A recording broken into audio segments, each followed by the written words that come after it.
All right. Hello, everybody. How are you all doing today? We're here for the latest edition of Late to the Party, which is my semi regular stream where I tackle old retro video games chosen by my Twitter followers.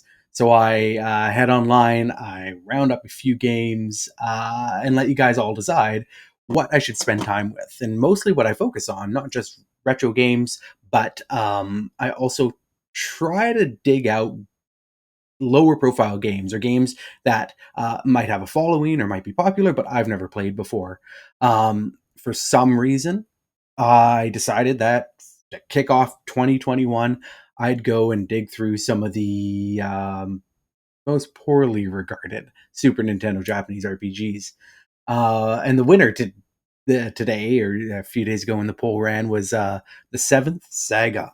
So it's a fantasy based RPG that has a notorious reputation for its high difficulty and immense amount of grinding required. I played this way back when as a kid, and my memory of it, I picked a robot as my starting character, and I remember just not even being able to get past the first regular combat encounter. I hit a wall there. I tried it like several times and just gave the cart back to my friend because I wasn't dealing with that. So what I've actually done today is applied a fan hack to 7th Saga that specifically looks to improve the difficulty and rebalance the game to make it a little more approachable. So I'm curious to see how that works, and to see if it makes it just a better experience off the bat, maybe more enjoyable for all the things that are good about the game. I'm just going to put a link in chat to the hack I used. This is the one. It's called 7th Saga Redux, and so it's going to hopefully make this stream a little more interesting because I will theoretically be able to get past the first encounter. It's an Enix game, so Enix, I assume they published it. I don't think Enix ever developed games themselves, but coming off the back of some of their heavy hitters like Dragon Quest, but also they had a ton of great games by Quintet on the Super Nintendo that came out kind of throughout the system's lifespan, like Soul Blazer, Illusion of Gaia, Terranigma.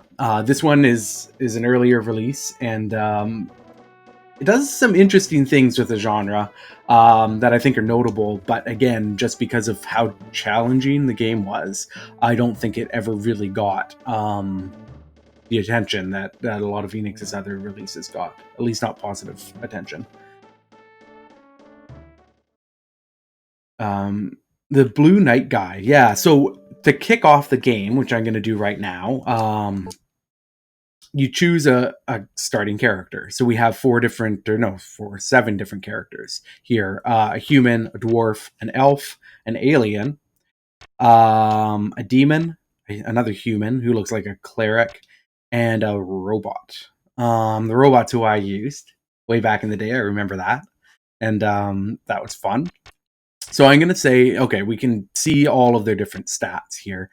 This first human looks like probably fairly well-rounded. They seem to have pretty even stat distribution. The dwarf is a bit sturdier, higher guard and defense, but lower MP. Makes sense. The elf is more magic-driven, so we're probably looking at, like a black mage. The alien is very high power and defense, but absolutely no magic, so that's interesting. Okay, that's kind of cool. So, it's not uncommon for an RPG to let you choose your character off the bat and you follow that character through the storyline, but Neuralis is saying that throughout the course of the game you can actually fight the other characters, which is really interesting because usually, like, when it happens, you might cross paths with them, but you're sort of on parallel quests to sort of find yourself at odds with the other characters that you could have chosen is interesting.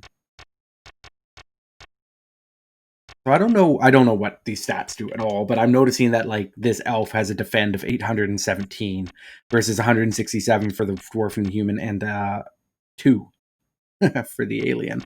The demon also has very high defend. 18. This human looks more like a cleric, sort of healer type. Okay. I think we'll just start with the knight. And let's give him a fantastic name. I'm assuming this knight is sort of the most well-rounded character to start off with, so we'll do that. I might restart kind of halfway through the stream with a different character to see how much, or if there is any difference to the story, or if it's just sort of a cosmetic choice. So we're looking for the 7 runes hidden somewhere on the planet of Tikhondera. When we have all the runes together, they'll give us tremendous power, and you will become leader of this world. That sounds healthy. Sounds democratic.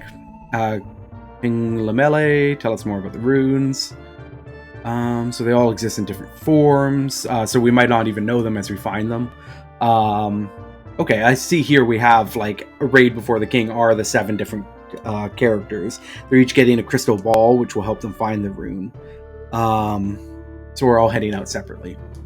So presumably the start of the game is the same for every character type. And, let's see, can I talk to... There we go. Okay, so... got a few different options. I can talk. Magic I can't use. Items I don't have any. Status screen. So I have a weapon. Looks like a fire attack. And X tree. Level 1. Okay. And search. So I mean, just this this UI, this user experience takes after games like Dragon Quest more than Final Fantasy, how I have a menu that I'm approaching everybody with, and I have to go through that menu to talk to other people. And again, I think 7th Saga came out in 1993, so very early in the Super Nintendo's lifespan. I think we'd see the genre really kind of come into its own and add a lot of quality of life improvements over the next few years. I do like the look of the game, though. It doesn't look really like a Super Nintendo game to me. It reminds me more of like PC-based RPGs at the time, but that kind of makes it unique on the console.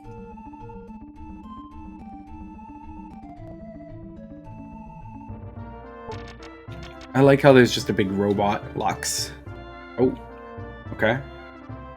Doesn't need a weapon. Yeah, just like a robot and an alien, just like no explanation. They're just there.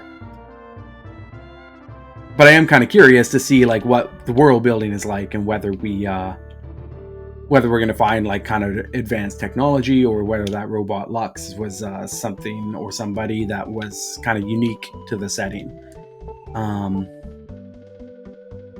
Okay.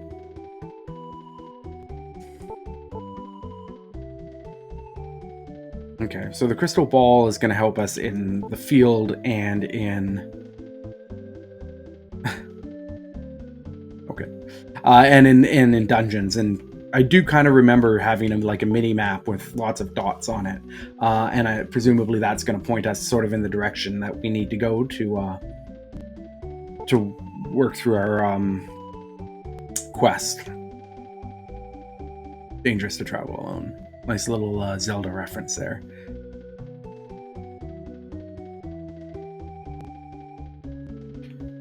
So off the bat, like, the translation doesn't seem like anything special, but at the same time, it also feels like it's, fairly competent. It's clean. It doesn't seem like it's, garbled with a bunch of nonsense. Which is more than can be said for a lot of RPGs. In the early days of Super Nintendo.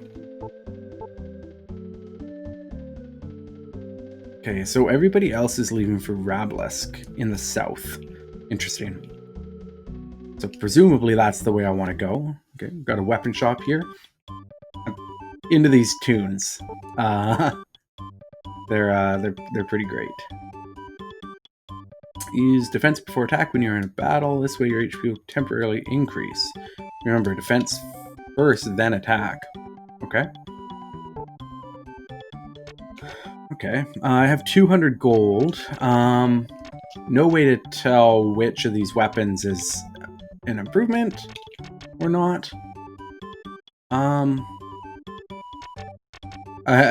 also into the fact that buy and sell are in lowercase and quit is capitalized. Excellent. I'm not going to buy any weapons right now. I don't know what I might need or even what's better for my character, which is always fun in an RPG. Nobody minds buying a weapon and finding out it's just weaker than what you already have. Okay, so you can go to inns to record the save, basically, in towns.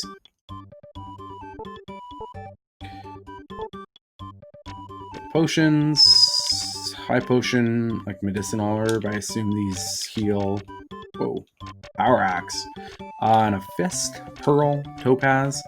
So I don't know what the gems do, but presumably there's some sort of economy that they fit into.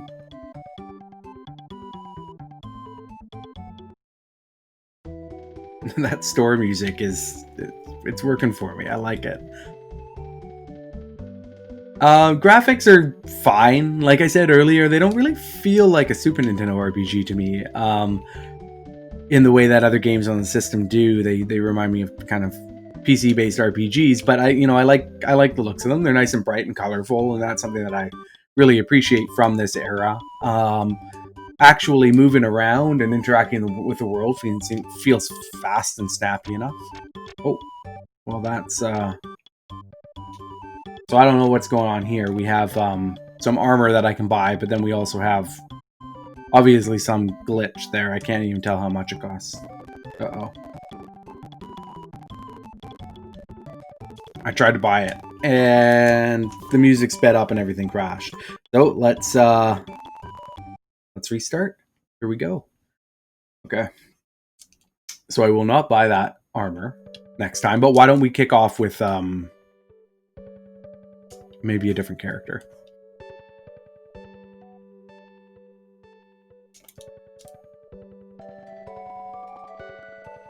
What's going on?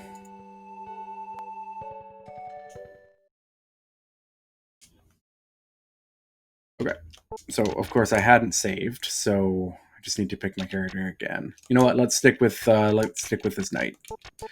It seems like the beginning of the game and possibly the story are the same, no matter who you pick. So I don't think in this stream we're going to see a lot of differences if I pick someone else. But I'm just going to rush through this. Try to get back to the field and head south to that other town as quick as I can here.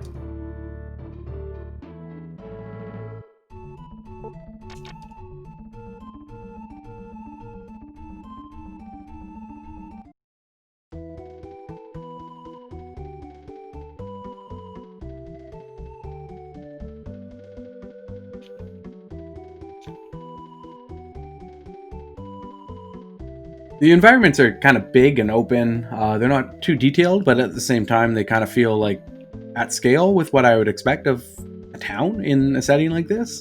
I kind of prefer denser dungeon design and town design versus, kind of big and sprawling. And that's probably mostly due to my kind of experience with, Final Fantasy series and stuff. But I do, I don't have any problem with the way that these towns are all laid out. Okay, that was a pretty cool little transition, how it used a Mode 7 effect to zoom into the map without actually, a screen fade. That was neat. So that one guy said use defend first and then attack. Okay. This is as far as I got my first time around. Oh, no. All right. Things are going well.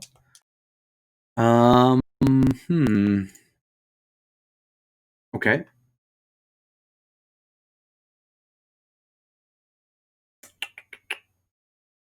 Well then. Okay.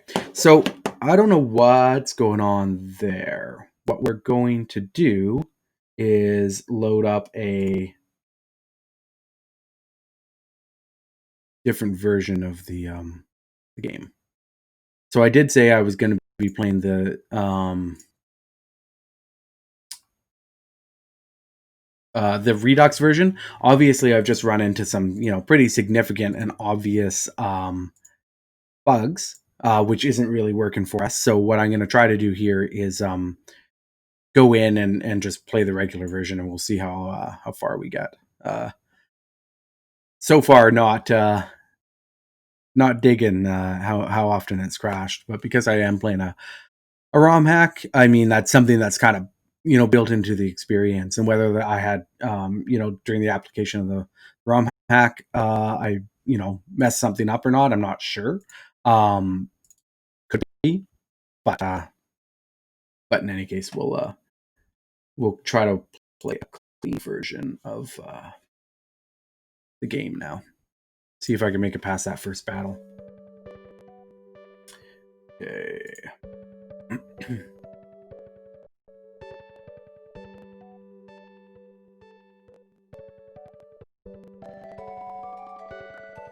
All right, there we go. We're back.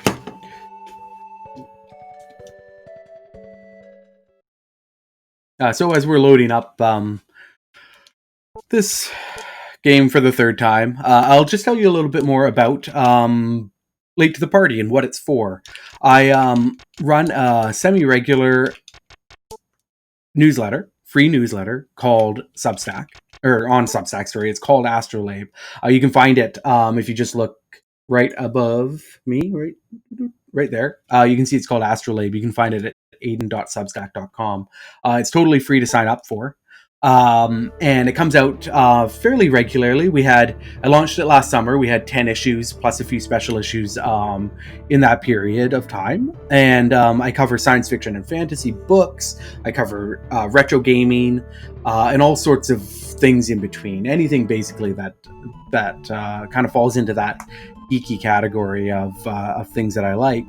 Every issue of Astrolabe has a column called Late to the Party, and that's why and where I play these old games and then talk about them. Try to kind of give context for them, not just at the time of their release, but also how they sort of fit in 2021. How, as we go back to these old games, do we sort of see them in a new way, or how do we experience them in a way that's hopefully still fun, even when gaming has changed so much over the past almost 30 years since this was released. So that's a free subscription. You can head over to aiden.substack.com and just pop your email in there, and you'll have access right away to all the back issues entirely for free. And then you'll be right on the front lines when I release the next the first new issue. So I'm back on the field, the world map, still super into that that battle transition. That's super cool. One thing I noticed is that there's like a radar on the world map, and on it are all these sort of little dots, and it looks like you don't actually have random encounters in this game. You can actually see where the enemies are, and you could theoretically dodge them if you wanted to.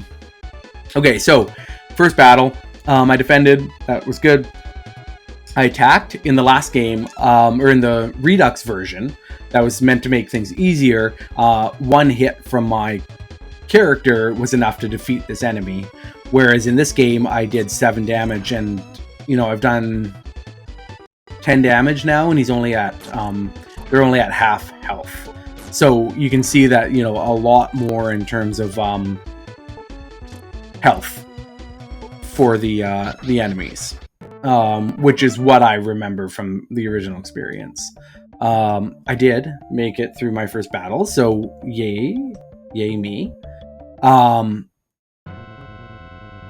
These battle transitions continue to be super cool. Reminds me a lot of something like Dragon Quest XI, where it had a more traditional battle transition where the scene faded away and then you appeared in a battle screen, but it used the exact setting that you were in the field to create the battle scene. And so like you can see, like every battle I'm in uses the actual world map and changes, you know, the look of it as I get into new encounters. I saw a larger circle on the map, which I assume is the town we came from. So what I think I need to do is find another big round circle on the radar. But my health is getting really low, so I'm going to retreat back up to that starting village and hopefully sleep at the inn. I didn't actually see an inn anywhere. That was the item shop.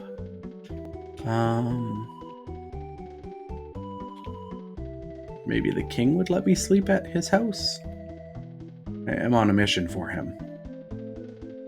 One would think if you're on a mission for the king, they'd wield their powers to kind of get you hooked up at the weapon store and inns and stuff. But here, you don't need the service. Okay, to heal, you don't need the service. Okay. So that's a church. It seems probably... oh, thank you. Thanks. I got this. I was Ash for Halloween. My eldest dressed up as Eevee and had an awesome Eevee costume. So I got this cool Ash hat and dressed up alongside her, and it was a lot of fun. I'm quite into it. Okay, where is the inn? Has anyone seen an inn where I can rest and save? I guess I'm gonna have to go into these nondescript houses.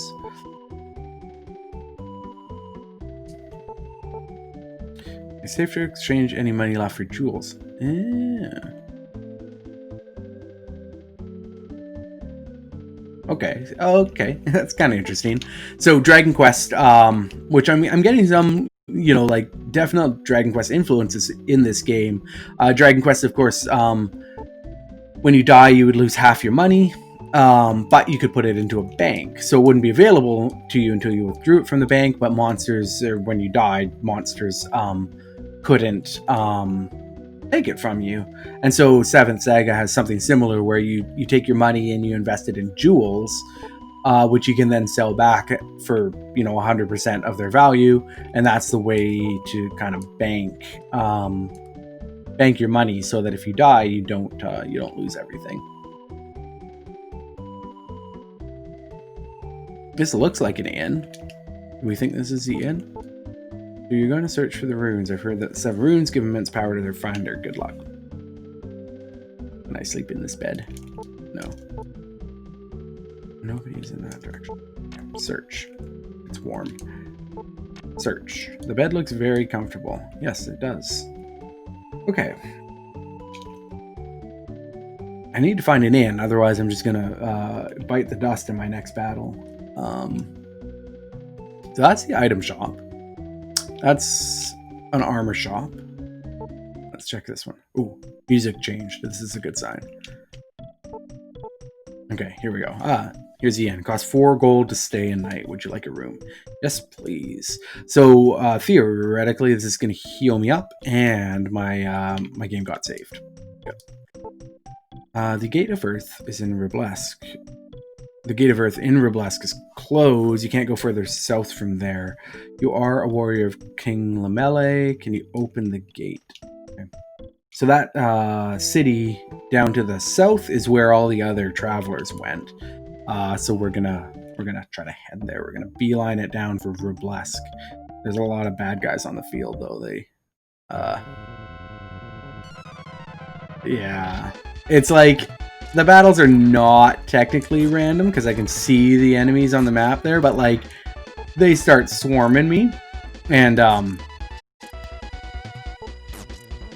I can't really avoid them. So like ostensibly they're not random, but realistically it kind of just feels like a random encounter.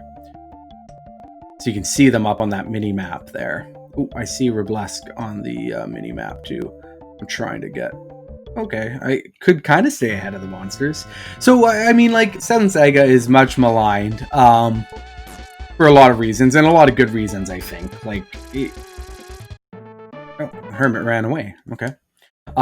You know, there's a lot of issues with it, but I do like the fact that it plays around with ideas like, you know, like this radar-based mini-map that shows you where enemies are. I like the way that it has the really cool battle transition in, you know, from the third-person overhead map right into these like over-the-shoulder style battles, which is pretty cool. It, you know, it really kind of shows off the power of the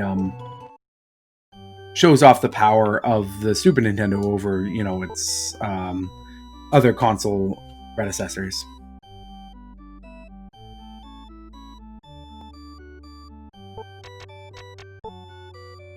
How's the healing? I don't need to heal.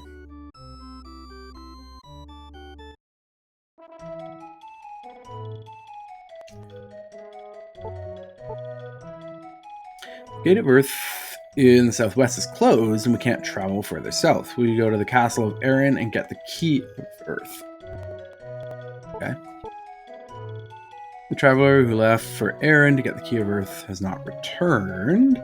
The castle has been a hideout for monsters ever since Romus arrived there. What shall we do with him? Okay, so getting a sense of kind of the first major quest in the game, which is to try to get the Gate of Earth open using a key that's in a monster-filled castle. Pretty straightforward. There's a dog crying at the castle of Erin. So, I wonder if I can check those bookshelves. Go back in. Anyone have questions so far, or any comments about 7th Saga? I know Neuralis has played it before, and had a fonder memory of it than I do. But anyone else questions or anything? Yeah, that's an item store in like what looks like a pub, maybe.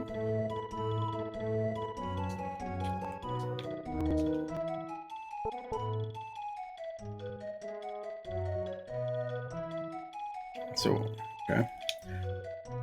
So the king is an old hero with a reputation for, you know, being a warrior back in his prime, but I guess he needs somebody else to do the fighting for him now.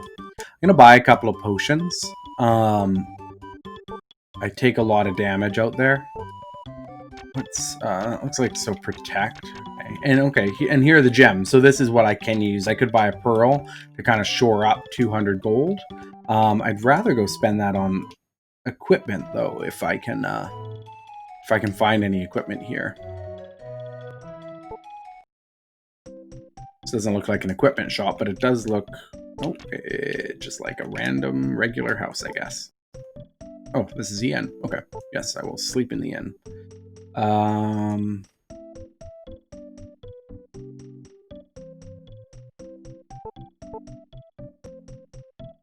Need to deliver medicine to Bonro in the south, but the Gate of Earth is closed and I can't get there. Python, a bounty hunter, has been looking for you. Watch out. Okay. Got a bounty on my head, I guess. So I can't walk past or through people, so so I'm effectively blocked off. I've got to go around the long way.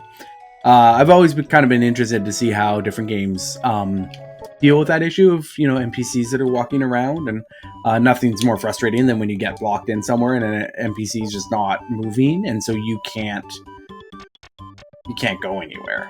And in this game, your actual like hit detection box, it's a grid-based movement system, so you actually bump into things quite a bit further away from them than I expected. I'm gonna buy myself a shield. Oh, okay, it does tell me what it is. Okay. It does tell me how much. So, this Iced armor would increase my defense by 3. I don't have enough to buy it, but I am gonna pick up this extra shield. X-try? So it's If you trade in what you have, the price will be 50 gold. Sure. Okay. Large selection of weapons. Okay. So I don't... Well, I might be able to buy this, depending on... Increase my attack power. You must also give 100... Yes. So I can trade in my current weapon. Yeah, yes. Size and complexity of helmet is definitely important in terms of how power is shared and doled out in this world, for sure. Okay, so I can trade in my old weapon plus 125 gold to get this new sword, which I'm going to do. So I managed to get a better sword and a better shield, make me a little bit stronger, which I'm into. And I don't know if I need to actually like do anything in this town to... Oh, companion. Okay, so once I get through the gate, which I'm trying to open and get to Bonro, then I can bring on a companion. That's nice. Yeah, there's just that system of like being able to trade in old equipment and stuff. Like other games do that, but I like the way that it kind of posits it as a barter system. That's kind of fun compared to what other games do. Oh, okay. So this guy, wants to give me a map if I can open up the gate, the Earth Gate. Yes, I will definitely open the gate and get your map.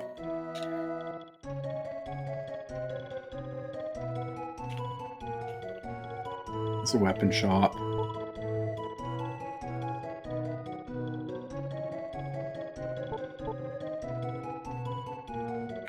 One thing I want to see is how much... So I have 125 experience. I think I need 15 to go to level up.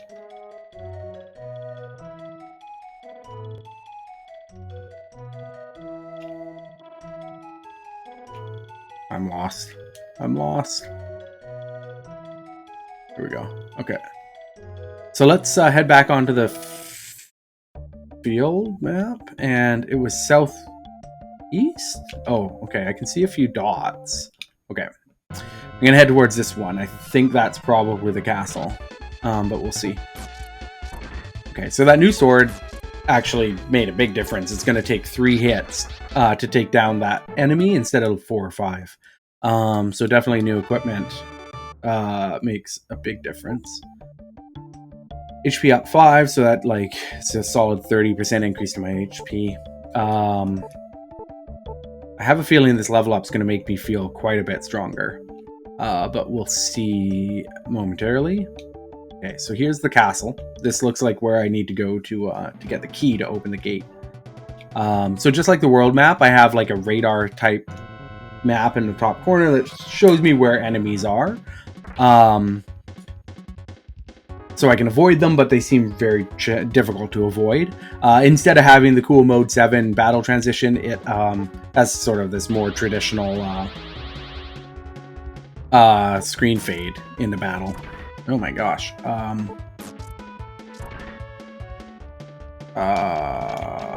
don't have any spells.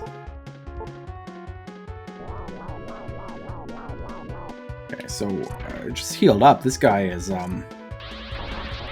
doing a ton of damage to me. He took 4 MP, but that... Okay, there we go. So critical hits are kind of fun. They're... Chimera lost. Critical hits are fun. You get a cool new animation of a double slash, which is cool. It's always fun to hit and have a critical hit that actually looks different. I'm afraid I might be toast here if it's another one of those chimeras. Like, I don't... Okay, so I'm trying to escape. We'll see. Oh, that's it. I'm done. I'm done. So that one person mentioned that I should buy gems to conserve my money. So it looks like when you die, it's not really like a game over. I probably just lost some money. And now I start back at the inn here. Let's see, I gained a level. after I saved. And I can see I'm still level 2. Yeah, so even when I died in the dungeon there, what I lost was money. But it doesn't look like I actually lost a lot in terms of progress. Did she say I was undead? Did my status screen say I was undead? Let's check. Oops, search.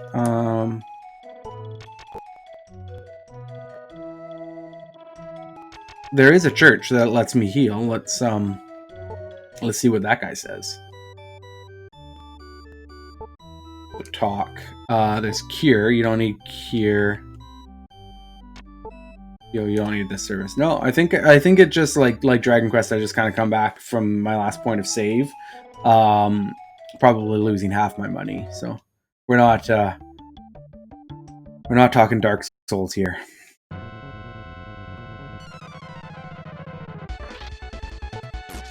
I'm still totally into this battle transition. I'm surprised that we didn't see it more on the Super Nintendo.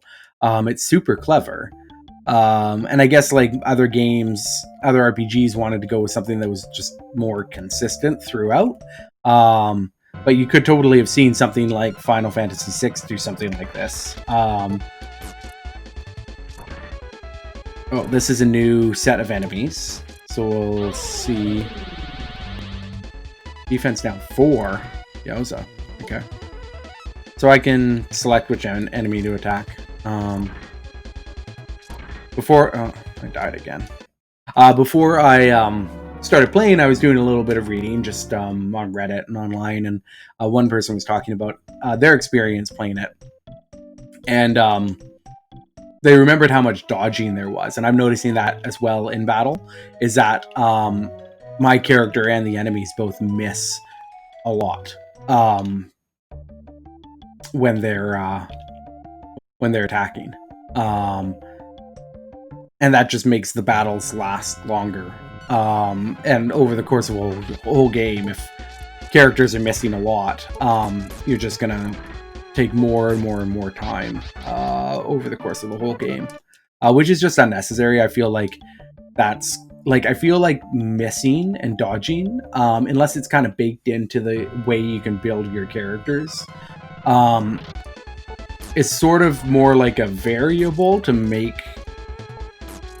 battle less predictable, but it only really works when it's handled sort of sparingly and comes as a surprise. But when you're playing a game and you have to expect that your attacks are going to miss, like a predictable amount of times, and a noticeable number of times, then that just makes the battles feel longer unnecessarily.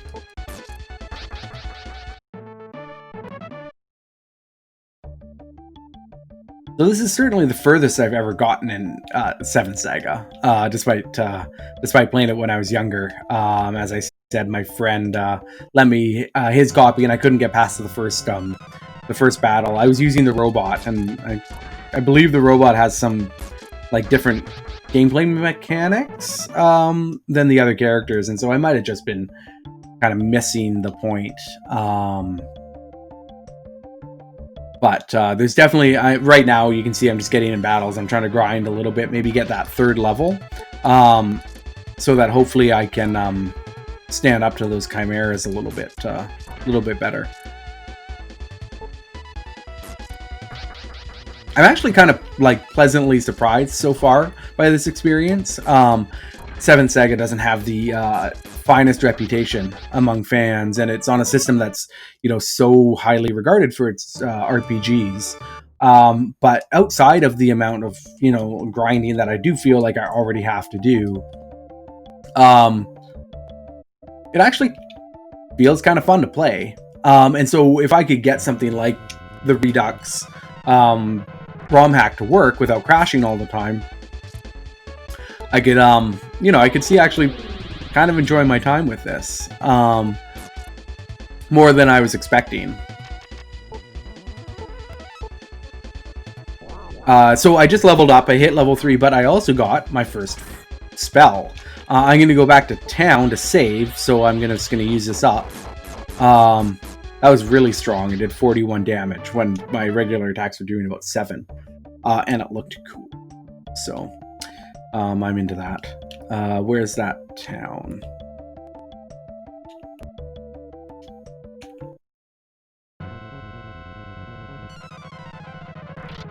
So eventually, I think you can get multiple party members in this game, or at least somebody mentioned that I could get a companion. So I don't know how battles would go after that. It seems like they're turn-based. I don't know if I would submit everybody's actions all at once and then let them battle, or if it's kind of more complex than that. But it does feel pretty good just with a single character as well.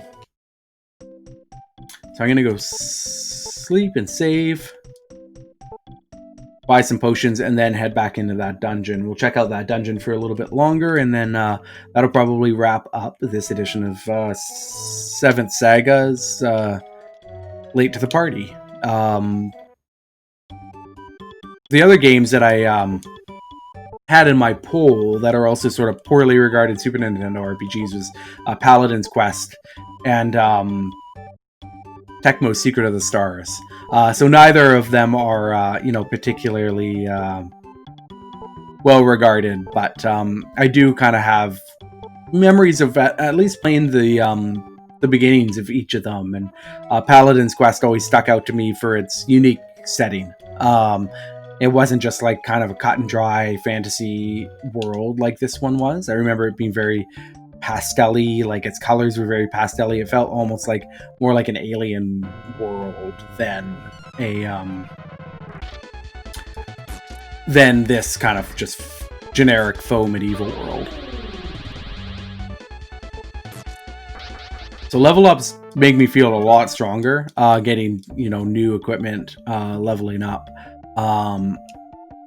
has definitely made a huge difference, which is good, but at the same time you can see how much the game is probably dependent on you being the correct level for whatever area you're in, and it has a reputation for being very grindy.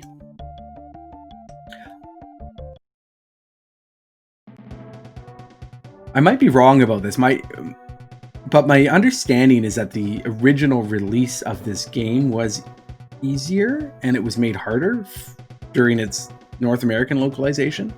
I'd have to find a citation on that. I can't remember where I read it. This was at a time when like Final Fantasy was getting its own easy type version, Mystic Quest and stuff. So like I'm kind of surprised at the idea that they'd make a North American release harder. But it's not unprecedented as well. And of course, on the PlayStation, we had lots of instances of games being rebalanced for their Western release, usually by working designs, making them harder.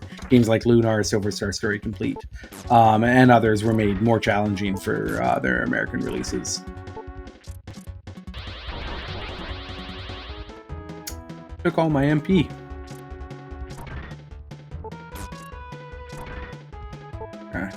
Oh no. Yeah, so at level 2 I wasn't really able to take down those chimeras. Now they take a lot of my resources, but I can take them out without too much issue. Healing is definitely at a premium.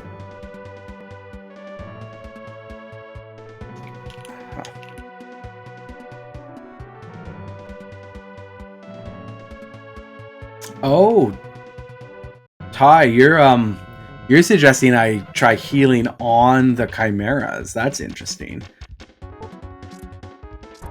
That's like, it's a major Final Fantasy-ism, but I do wonder if something like that might work here. The cleric, it would be interesting to go back and try this dungeon out with the cleric and see if they have some spells that might be powerful against chimera.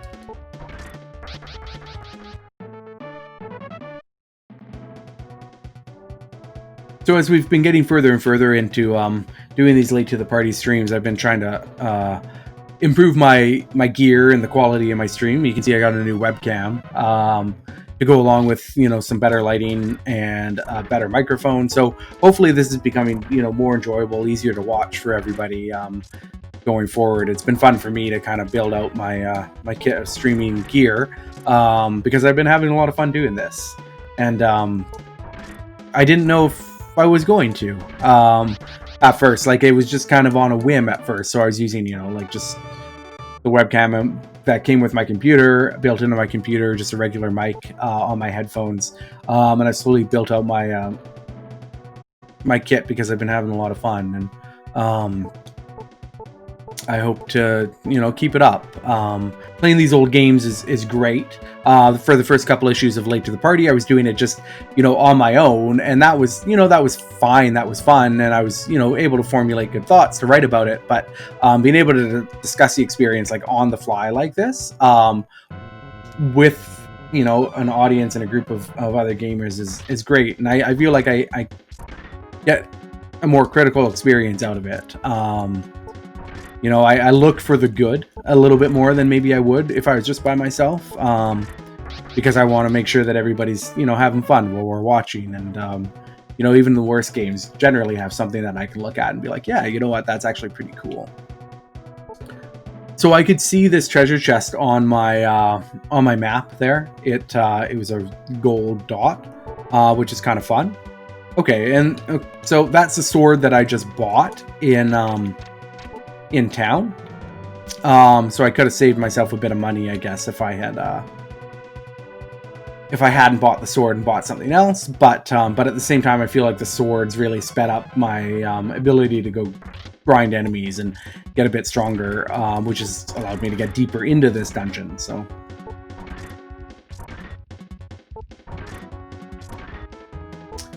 I've probably got about 5 more minutes of this lunchtime stream left before I've got to get on with the rest of my day. But does anyone have any any questions or comments, or does anyone want to recommend any ideas for future Late to the Party streams?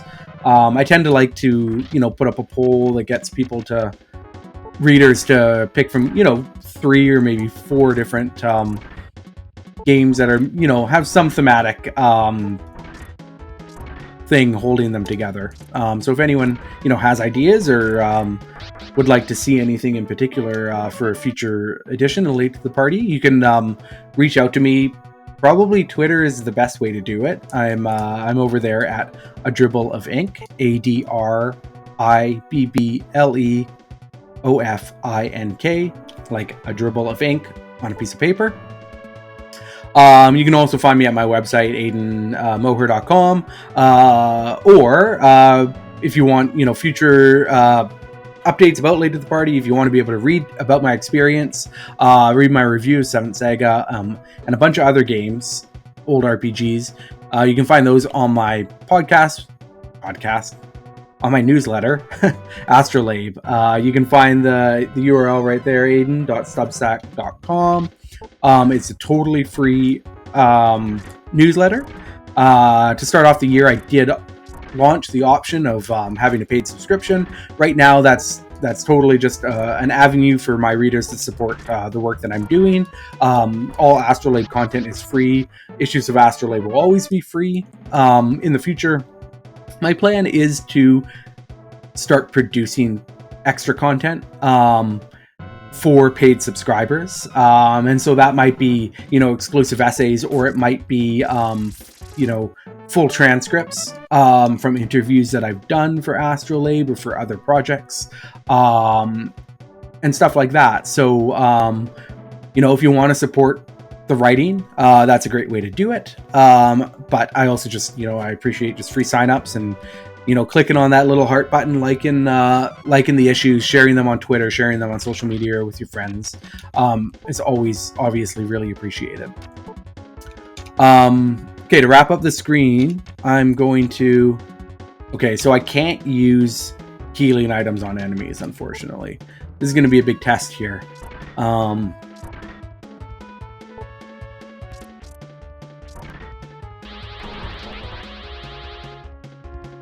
trying to take my MP, but I don't actually have any. I'm missing a lot, which is, pretty frustrating.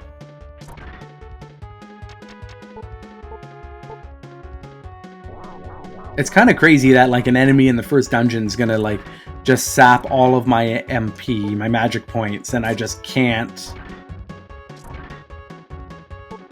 do anything about that. Like, my character is, you know, a sword and board knight, so I can kind of get away with just using regular attacks. But if you were the cleric or the mage or one of the other characters that relies more heavily on your magic, I don't really know what you would do here. Ooh. All right, so I died again. So that's probably the 4th time or so here that I've died just on regular battles. There's obviously a lot of impetus on, you know, maintaining your resources, keeping your health up, and juggling resources in that way. The game definitely feels like too hard in an arbitrary way. It feels like the type of game where, you know, they should have just toned down the amount of damage that enemies are doing, toned down their hit points, so that you're getting through those battles a little quicker, and not dying so much. Like, I don't really see the value in a game like this of dying. It's like, it feels like a little bit like a roguelike in terms of like how I've been progressing, just like a little bit further into the dungeon and then I die, and then like there's that repetitive behavior, or that repetitive gameplay loop, sorry, but without the reward of roguelites in terms of like, you know, like learning patterns and slowly kind of progressing and getting better skill wise, or you know, adding to your asset pool and stuff like that. So yeah, that's 7th Saga. It in a lot of ways was more interesting, more fun than I expected it to be, and certainly better than I remembered it being.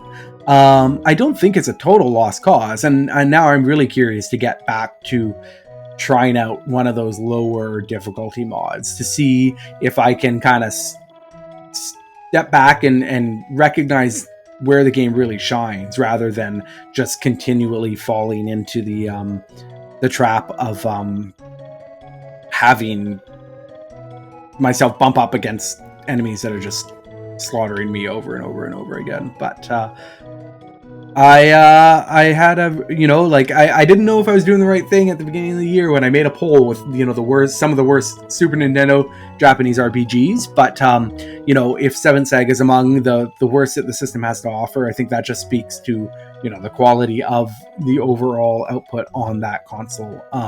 Because this doesn't seem like, you know, completely dire. It does a lot of interesting things. It just, you know, needed some tweaks here and there. So thanks for joining me. I'll be writing about this in Astrolabe number 10, the upcoming issue of my newsletter. You can find it right up there. Subscribe for free. You can read back issues for free. Share those, like them, pass them around on social media. I appreciate it. I appreciate you stopping by today to join me, and I can't wait to do this again next time. All right. Thanks so much. Bye.